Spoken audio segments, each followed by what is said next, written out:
Morning students, आज मैं आपको क्लास 11th के अकाउंटेंसी के chapter number 2 basic accounting terms के कुछ और टर्म्स को एक्सप्लेन करूंगी। प्रीवियस पीरियड में मैंने कुछ और एक्सप्लेन कर चुकी हूँ। आज हम नए कुछ और टर्म्स के बारे में डिस्कस करेंगे। फर्स्ट पॉइंट है receipts, expenditure, revenue, discount. Last is goods and services tax, जिसे हम शॉर्टकट में कह देते हैं GST।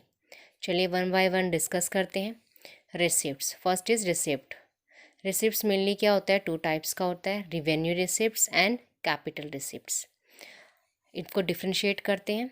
रिवेन्यू रिसिप्ट्स किस नेचर का होता है, रिकरिंग नेचर के होते हैं, मतलब कि जो बार बार रिपीट होते रहते हैं। Capital receipts non recurring nature के होते हैं, मतलब ये बार बार रिपीट नहीं होते। स्मॉल अमाउंट एंड इसमें बिग अमाउंट। कमीशन रिसीव्ड, इसके एग्जांपल है रेंट रिसीव्ड। इधर आपका आता है कि amount receive by way of loans. इसको हम कहाँ शो करते हैं, show on credit side of trading and profit and loss account. और इसको हम कहाँ शो करते हैं, shown in the balance sheet. हम इसे trading and profit and loss में अकाउंट में दिखाते हैं और इसको हम बैलेंस शीट में। देखिए क्या होता है, अगर हम बात करें कैपिटल रिसिप्ट्स और रिवेन्यू रिसिप्ट्स की, तो इन दोनों में अगर हम डिफरेंट की बात करें तो इसको मैं आपको एक न्यूमेरिकल क्वेश्चन के थ्रू एक्सप्लेन करती हूँ कि क्या है। मतलब कि कहने का मतलब क्या है कि आपको जो रिवेन्यू है, रिवेन्यू रिसिप्ट्स है, उसमें कुछ टर्म्स बताइए कैसे होते हैं। रिकरिंग नेचर के होते हैं, स्मॉल अमाउंट होता है, जैसे कमीशन रिसीव्ड हो गया, रेंट रिसीव्ड हो गया। और इसको हम कहाँ शो करते हैं, trading and profit and loss के क्रेडिट साइड में। कैपिटल रिसिप्ट्स के बारे में बता दिया, ये नॉन रिकरिंग होते हैं, बिग अमाउंट होता है। Amount receive by way of loan या amount receive from the sale of fix assets और इन्वेस्टमेंट। और हम इसको कहाँ शो करते हैं, बैलेंस शीट में। चलिए एक एग्जांपल के थ्रू एक्सप्लेन करते हैं। सपोज करिए cost of the goods ₹20,000, good sold, amount is 25,000. Then revenue will be, revenue क्या होगा हमारा, it will be 25,000. ठीक है, अब हम बात करते हैं कैपिटल की। सपोज करिए cost of the machine amount is ₹50,000 and machine sold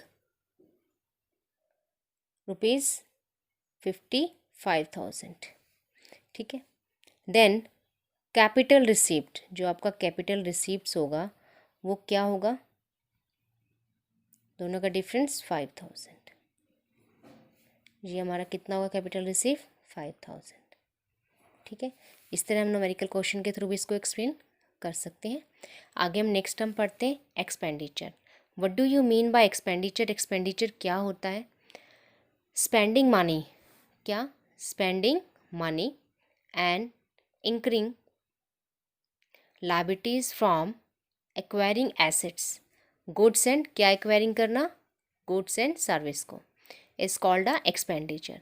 mainly expenditure होता है कि कितने टाइप्स का होता है, 3 टाइप्स का, रिवेन्यू एक्सपेंडिचर, कैपिटल एक्सपेंडिचर और डिफर्ड रिवेन्यू एक्सपेंडिचर। आगे हम पढ़ते हैं इसको वन बाय वन। अगर इसको हम डायग्राम के थ्रू एक्सप्लेन करें तो हम इसको डायग्राम के थ्रू भी एक्सप्लेन कर सकते हैं। जैसे एक्सपेंडिचर मेनली कितने टाइप्स का होता है, 3 टाइप्स का होता है। First is revenue expenditure, second is capital expenditure and third is deferred revenue expenditure. One by one explain करते हैं कि कौन कौन से एक्सपेंडिचर होते हैं, क्या क्या इसमें इंक्लूड होते हैं। चलिए वन बाय वन डिस्कस करते हैं। First is revenue expenditure. It is the amount spend to purchase goods and services at the use during on accounting period is revenue expenditure, जिसका हम यूज़ कर लेते हैं उसी अकाउंटिंग पीरियड में।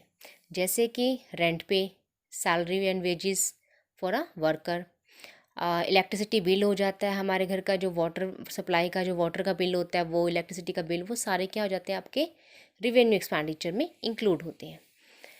Second is capital expenditure.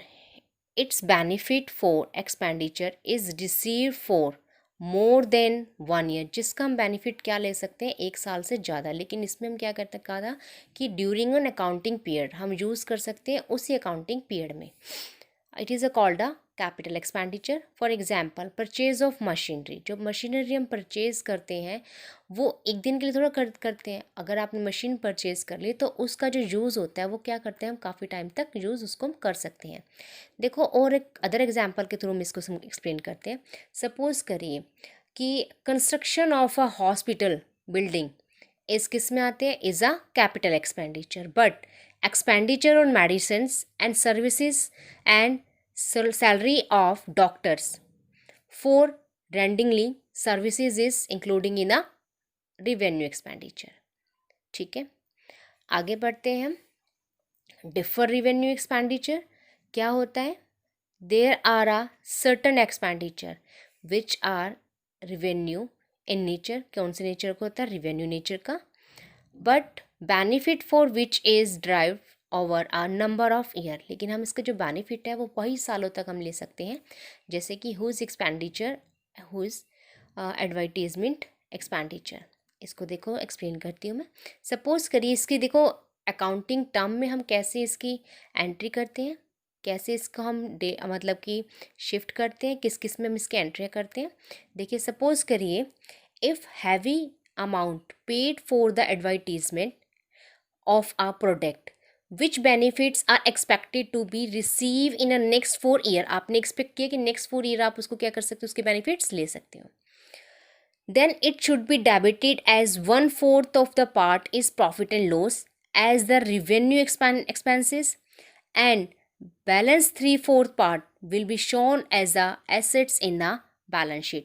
अगर आपने 4 year तक आपने ज्यूम किया है तो हम क्या करेंगे, उसका जो 1/4 पार्ट है वो हम किस में डेबिट कर देंगे, क्योंकि हमें 4 सालों तक लेना है ना। तो फर्स्ट ईयर का जितना भी हमारा अमाउंट है उसको क्या कर देंगे 1/। सपोज करिए हमने इसके आ गए 2 लाख एक्सपेंडिचर किया आपने, ठीक है।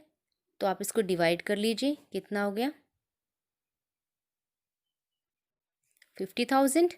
तो ये 50,000 है वो आप डेबिट करोगे किसके अंदर, प्रॉफिट एंड लॉस अकाउंट का। और बाकी जो बच गया रिमेनिंग पार्ट आपका कितना बच गया 3/4। जो ये 3/4 अमाउंट है आप इसको कहाँ शो करोगे, बैलेंस शीट में। 3/4 अमाउंट मतलब 2 लाख माइनस में आपका 50 कितना हो गया आपका 1,50,000। इसको हम कहाँ शो करेंगे, बैलेंस शीट में। ठीक है, आगे बढ़ते हैं हम। रिवेन्यू, हमारी थर्ड टर्म क्या है, रिवेन्यू। रिकरिंग और रेगुलर इनकम। रिकरिंग मतलब जो रेगुलरली हो, कंटिन्यूटी हो, ठीक है। रेगुलर इनकम इज कॉल्ड हमारी रिवेन्यू कहलाता है। इट इज़ इंक्लूड, इसके अंदर क्या क्या इंक्लूड होता है, जैसे आपने क्या क्या सेल ऑफ गुड्स, ठीक है, sale of goods and services, receipts for rent and commission, all are including in a revenue. आगे बढ़ते हैं हम। Number 4 discount. डिस्काउंट क्या होता है, इट इज़ अ रिबेट और an allowance given by the seller to the buyer. ये एक तरह का रिबेट होता है, एक अलाउंस होता है जो क्या करता है, सेलर किसको देता है, बायर को। मेनली 2 टाइप्स का होता है। First is trading discount and second is cash discount. What do you mean by trade discount? Trade discount allowed to all customer, जो हम किसको देते हैं, सारे कस्टमर्स को देते हैं, is called a trade discount. This discount is not recorded in the account. और इस तरह के जो भी है हमारे अकाउंट, जो भी डिस्काउंट्स होते हैं उसको हम अपनी अकाउंट बुक में रिकॉर्ड नहीं करते। ठीक है, समझ में आ गया। जैसे आपने देखो एग्जाम्पल, कई बार आपने मॉल्स भी देखे होंगे, मॉल में आप जाते होंगे, लिखा होगा कि 40% डिस्काउंट है, ठीक है। कई जगह लिखा होगा 50% डिस्काउंट है, कई जगह लिखा होगा 30% है, कई जगह 20, कई जगह 10, ऐसा कुछ लिखा होता है। तो वो जो डिस्काउंट है वो हम किसको दे रहे हैं, सारे कस्टमर्स को दे रहे हैं। कोई स्पेशल कस्टमर नहीं है जिसको हम ये क्या डिस्काउंट प्रोवाइड कर रहे हैं। मॉल में आपने देखा होगा ना, कई जगह लिखा होता है। तो ये वो कौन सा डिस्काउंट है हमारा, ट्रेड डिस्काउंट, जो क्या होता है ऑल कस्टमर्स को दिया जाता है, अलाउ किया जाता है। नेक्स्ट हमारा है cash discount. The objective of providing cash discount is to encourage the debtors to pay the due promptly। हम क्या करते हैं, इसका मेन ऑब्जेक्टिव क्या होता है, इंक्रीज करने के लिए, ताकि वो क्या कर सके, पेमेंट जल्दी कर दे डेटर्स हमारा। फॉर एग्जाम्पल देखो क्या होता है, sale on goods, sale on goods on credit. आपने कोई गुड्स थे, जब हम क्रेडिट ही सेल करेंगे तभी तो हमारे डेटर क्रिएट होंगे। कितने का, 10,000 का आपने गुड सेल कर दिया क्रेडिट, लेकिन आपने कंडीशन रख दी कि कितनी, 10% डिस्काउंट। क्या कंडीशन रखी आपने, if payment made within a week, अगर जो एक वीक के अंदर अंदर जो पेमेंट कर देगा तो उसको क्या मिलेगा, 10% डिस्काउंट मिलेगा। ये डिस्काउंट सबके लिए नहीं है, सिर्फ किसके लिए है, जो 1 वीक के अंदर अंदर क्या कर देगा, पेमेंट कर देगा। तो जितने पेमेंट कर देंगे वो सबको क्या मिलेगा, 10% डिस्काउंट दे दिया जाएगा। ठीक है, ये दोनों का डिफरेंस होता है। इसको हम इंक्लूड करते हैं रिकॉर्ड्स में और इसको इंक्लूड नहीं करते। ये सब कस्टमर्स को दिया जाता है, all customers are including, but ये सिर्फ उन्हीं कस्टमर्स को दिया जाता है जो उनकी जो कंडीशन है उसको फुलफिल करता है। लास्ट पॉइंट, हमारी लास्ट टर्म क्या है, गुड्स एंड सर्विसेज टैक्स, मतलब जिसको हम आजकल क्या कहते हैं, शॉर्टकट में हम जिसको कहते हैं जीएसटी। देखो क्या होता है GST, all indirect taxes like excise duty, sales tax, VAT, service tax, etc. have been merged into a single tax known as a GST. देखो पहले अलग अलग टैक्सेस लगते थे, जैसे सर्विस टैक्स अलग होता था, एक्साइज ड्यूटी लगती थी, वैट लगता था, तो और अपना सेल टैक्स लगता था। इन सब को क्या कर दिया, बहुत सारे जो टैक्सेस थे उन सब को मर्ज करके एक टैक्स बना दिया, जिसका नाम सिंगल टैक्स बना दिया, जिसका नाम क्या रख दिया, जीएसटी। देखो जीएसटी इज पेड जब हम पे करते हैं तो कब, परचेज के टाइम। जीएसटी इज कलेक्टेड कब करते हैं, सेल के टाइम पे। ठीक है, I hope so you understand what I am to saying to you. Next video मिलते हैं। Thank you so much, have a nice day.